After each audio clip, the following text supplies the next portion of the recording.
Oui, Cheikh Ahmed Tidiane Ba, candidat de la coalition Benno Bokk Yakaar pour la Médina.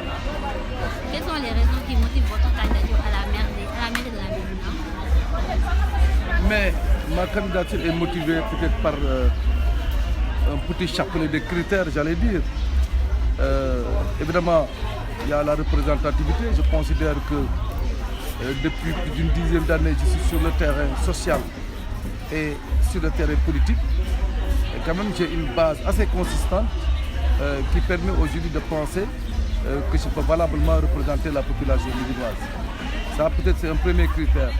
Le deuxième critère concernerait peut-être l'expérience que j'ai acquise en tant que directeur général des impôts et des domaines, en tant que directeur général de la Caisse des dépôts et consignations, et en résumé, en tant que fonctionnaire, ce qui m'a permis, et avec une carrière riche, qui m'a permis d'engranger beaucoup d'expérience, comme je l'ai dit. Le troisième critère, c'est peut-être le fait que j'ai apparemment une adhésion des populations autour de ma personne. Nous avons parcouru tout récemment la Médina et je pense que cette affection existe, cette adhésion à ma candidature existe.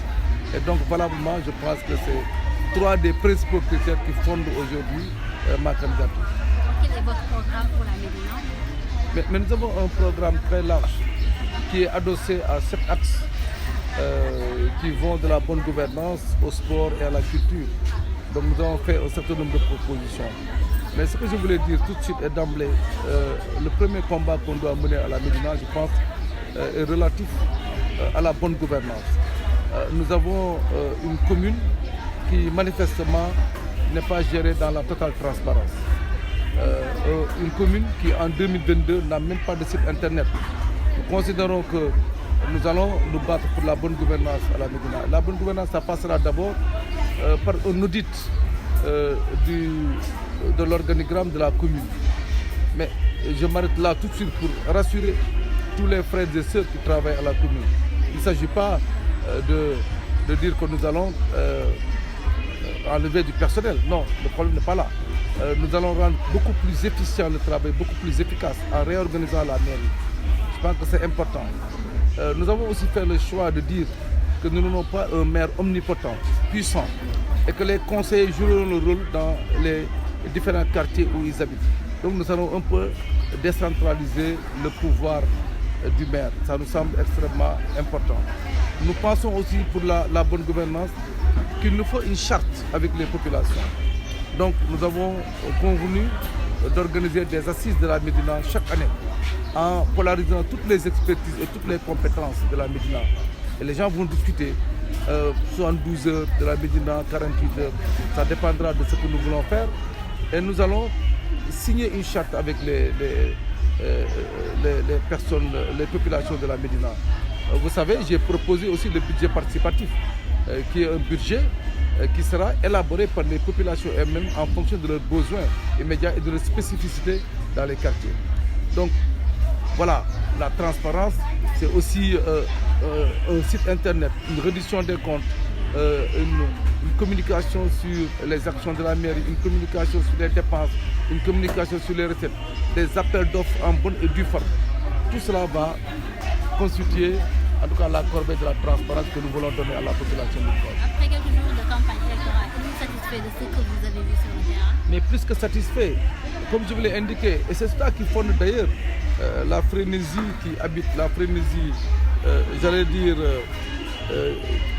meurtrière, si je peux m'exprimer ainsi, qui habite l'autre camp, qui considère qu'aujourd'hui il faut tout faire pour saboter ces élections, puisque la défaite du maire est quasiment actée. Ça c'est clair, et net et précis. Nous avons parcouru les 12 quartiers de la Médina.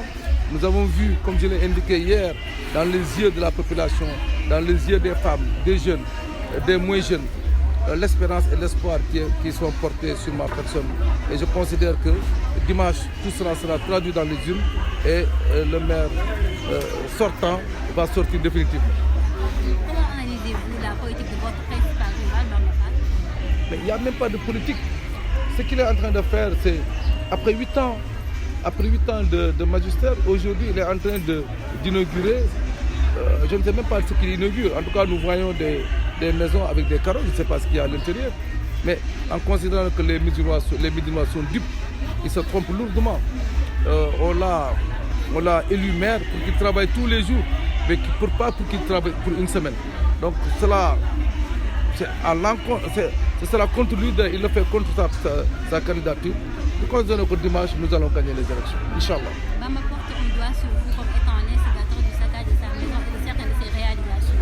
Mais ça a toujours été sa tactique. Sa tactique a toujours été de créer le désordre, attaquer les gens, violenter les gens et ensuite être le premier dans les télés. Et aujourd'hui, tout le monde sait qu'il a une télé qui lui appartient, où on insulte Chiaba, on insulte les populations médinoises. Il a sa télé, il se précipite dans les rédactions pour raconter n'importe quoi, des mensonges. Mais ça, personne ne dupe. D'ailleurs, les gens ne l'écoutent même pas. Donc ça, c'est pas important pour nous. Qui connaît Chiaba sait que c'est un homme de paix. Moi, on ne m'a jamais connu dans la violence, ni verbale, ni physique. Donc ce n'est pas aujourd'hui que je vais commencer. Je considère que nous avons deux camps. Un camp de la modernité, un camp de l'émergence et de l'autre côté, un camp passéiste, obscurantiste qui ne fera que faire reculer la ville. Quel est votre message par rapport à la violence qui sévit dans la Mais je lance encore une fois un appel à la paix. Moi, hier, jusqu'à 2h du matin, j'ai rassemblé tous mes jeunes pour leur tenir ce langage. Restez calme, restez en paix, parce que la victoire est acquise. Il ne faut pas qu'il y ait des désagréments dans cette victoire-là. Donc les jeunes m'ont compris, ils sont restés calmes. Il y a eu peut-être des débordements, je ne sais pas, moi je ne suis pas au courant, parce que j'étais en proximité à Ras Mission. Mais nous avons lancé cet appel pour que les gens retrouvent que la Médina retrouve le calme et la paix. Et dimanche, calmement, les gens vont voter et vous verrez que nous allons gagner l'argent. On constate que certains maires détournent la plupart du temps de l'argent du contribuable. Comment? Je n'ai pas compris. On constate que certains maires détournent la plupart du temps l'argent du contribuable pour l'offrir aux gens, afin de se faire un nom. Vous savez, moi je ne fais jamais d'accusations gratuites. Vous ne me verrez jamais dire des choses que je ne peux pas prouver. Et même si je peux le prouver, je pense que les populations ne sont pas dupes. Elles vivent tous les jours les politiques menées par les maires. Donc je ne peux pas dire tel ou tel maire est en train de détourner. Il y a des organes de contrôle au niveau de l'État qui sont chargés de veiller sur ça. Ils n'ont qu'à faire le travail. Moi, j'ai un programme politique, j'ai une offre politique que je propose aux Médinois et je considère aujourd'hui les Médinois ne veulent plus de ce maire-là et ils ont envie de changer et ils vont changer le dimanche. Pourquoi on vous appelle le Messie de la Médina? Alors on m'appelle le Messie tout simplement parce qu'à l'époque, il y a quelqu'un qui a considéré dans une réunion que je suis le Messie de la Médina, pensant que je suis le sauveur, ce que je ne suis pas d'ailleurs. Mais ça a été un terme galvaudé. Les gens ont considéré qu'on parlait de Messi, le footballeur. Mais rassurez-vous, moi je supporte Marseille, donc je ne peux pas être Messi. Mais quand Dieu décide, vous ne pouvez absolument rien. Ouais. Vous voulez briguer la Médina alors que vous gérez la CDC. Est-ce que vous n'y voyez pas un cumul de fonctions? Il n'y a pas de cumul de fonctions qui tiennent. Vous savez pertinemment que la loi le permet, la loi ne l'interdit pas. Quand la loi ne l'interdit pas, on peut le faire. Mais ensuite, moi j'ai l'ambition, en tout cas, si je peux m'exprimer ainsi, de désacraliser cette fonction de maire. Oui, le maire est important. Le maire doit être aux côtés des populations. Le maire doit être dans les cérémonies, c'est vrai. Et ça, je pourrais le faire, c'est possible, puisque je le fais maintenant, même si je ne suis pas maire. Mais le problème n'est pas là. Il ne faut pas qu'on considère que le maire est Dieu sur terre. Et Dieu sur terre, il doit être présent, il doit avoir dans sa poche des millions à distribuer. Ça ne se passera pas comme ça avec moi, puisque je l'ai dit, je vais responsabiliser les conseillers. Mais au-delà de ça, je prends l'engagement ici d'être présent. Mais, comme vous le savez, la loi elle-même insinue qu'un maire ne doit pas être un chômeur, puisque la loi ne donne au maire qu'une petite subvention. Et le maire, avec cette chose, ne peut pas subvenir aux besoins de sa famille. Donc, la loi implicitement considère que le maire doit être quelqu'un qui travaille. On ne veut pas d'un maire chômeur.